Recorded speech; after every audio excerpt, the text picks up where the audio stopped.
सोचिए रात का अंधेरा, तूफानी हवा और एक आदमी उस जमाने के $2 लाख जो आज के 14-15 करोड़ के बराबर हैं, लेकर एक चलते हवाई जहाज से कूद जाता है और फिर हमेशा के लिए गायब। ये कोई फिल्मी कहानी नहीं, ये असली कहानी है। क्या इतनी बड़ी लूट करके, वो भी अमेरिकी सिस्टम से? क्या हुआ उसका अंजाम, जानिए इस वीडियो में। ये कहानी है अमेरिका के सबसे बड़े रहस्य डीबी कूपर की। बात है 24 नवंबर 1971 की। एक फ्लाइट जो पोर्टलैंड से सिएटल जा रही थी। डैन कूपर नाम का एक सीधा साधा दिखने वाला आदमी नॉर्थ वेस्ट ओरिएंट एयरलाइंस के प्लेन में चढ़ा। उसने सूट पहना था, हाथ में एक काला ब्रीफकेस था और उसने सिगरेट सुलगाकर एक ड्रिंक ऑर्डर की। लेकिन रुकिए, डैन कूपर? लेकिन हम तो उसे डीबी कूपर के नाम से पुकार रहे हैं। ये इस केस की पहली पहेली है। कूपर ने डैन कूपर के नाम से ही टिकट खरीदा था, लेकिन जब ये खबर मीडिया में लीक हुई तो एक रिपोर्टर की गलती ने उसका नाम डीबी कूपर चला दिया और यही गलत नाम इतिहास में अमर हो गया और बन गई एविएशन हिस्ट्री की सबसे बड़ी मिस्ट्री। उड़ान भरते ही डैन कूपर ने एयर होस्टेस फ्लोरेंस शेफनर को एक चिट्ठी दी।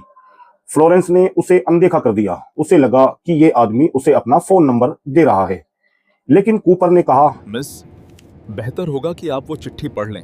उसमें जो लिखा है वो आपको हैरान कर देगा। जैसे ही फ्लोरेंस ने चिट्ठी खोली, उसके चेहरे पर हवाइयां उड़ गई।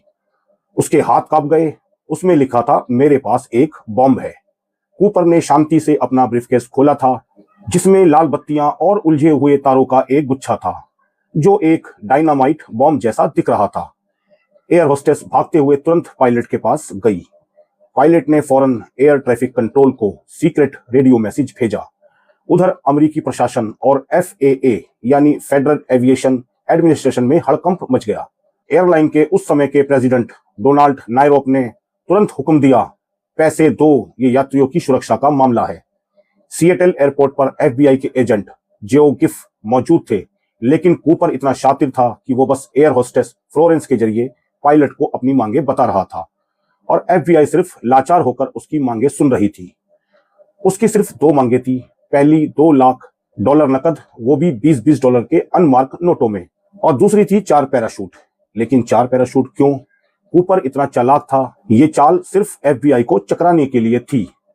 जांचकर्ताओं का मानना है कि उसने 4 पैराशूट इसलिए मांगे ताकि FBI ये ना जान सके कि वो अकेला है या उसके कितने साथी प्लेन में सवार हैं।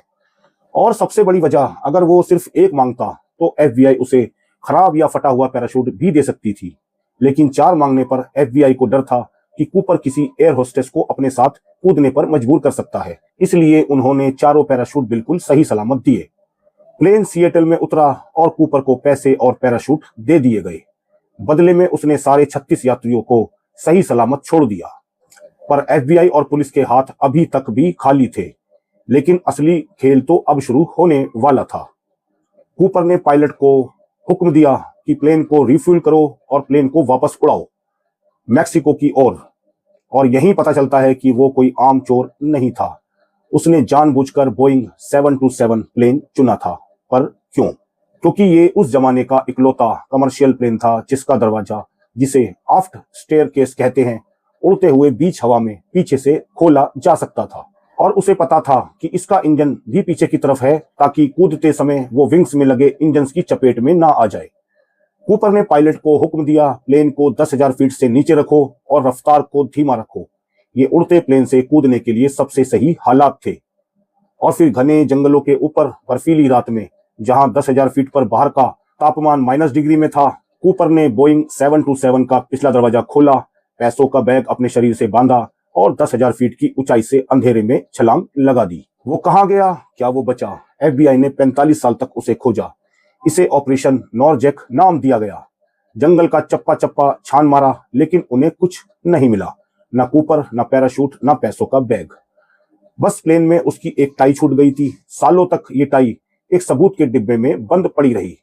लेकिन हाल ही में जब फॉरेंसिक साइंस ने तरक्की की, तब उस टाई की दोबारा जांच की गई।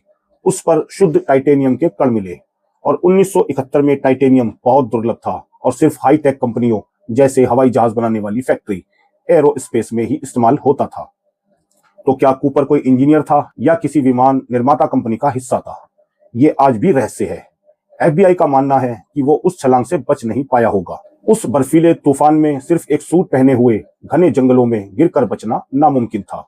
मगर 9 साल बाद 1980 में कोलंबिया नदी के किनारे ब्रायन इंग्राम नाम का 8 साल का लड़का अपने परिवार के साथ पिकनिक मनाने गया था। वो रेत में खेल रहा था, तभी उसको $5800 के सड़े गले $20 के नोट मिले। FBI ने जब उनका सीरियल नंबर मैच किया तो वो हैरान थे, ये वही नोट हैं। ये कूपर के कूदने की जगह से मीलों दूर नदी के बहाव में मिले थे। लेकिन अगर $5800 यहाँ थे तो बाकी के $1,94,000 कहाँ गए? क्या कूपर बच गया था या ये पैसा नदी में बहकर यहाँ कैसे पहुंचा? आज 50 साल से ज्यादा हो गए हैं, ये आज भी अमेरिका की इकलौती अनसुलझी हवाई लूट है। तो दोस्तों, मेरा पिछला वीडियो जब 1 लाख साल पहले हमारी धरती पर रहते थे 9 प्रजातियों के इंसान, देखने के लिए नीचे रिलेटेड वीडियो पर क्लिक करें। नमस्ते, सलाम, सत श्री अकाल, गॉड ब्लेस यू ऑल।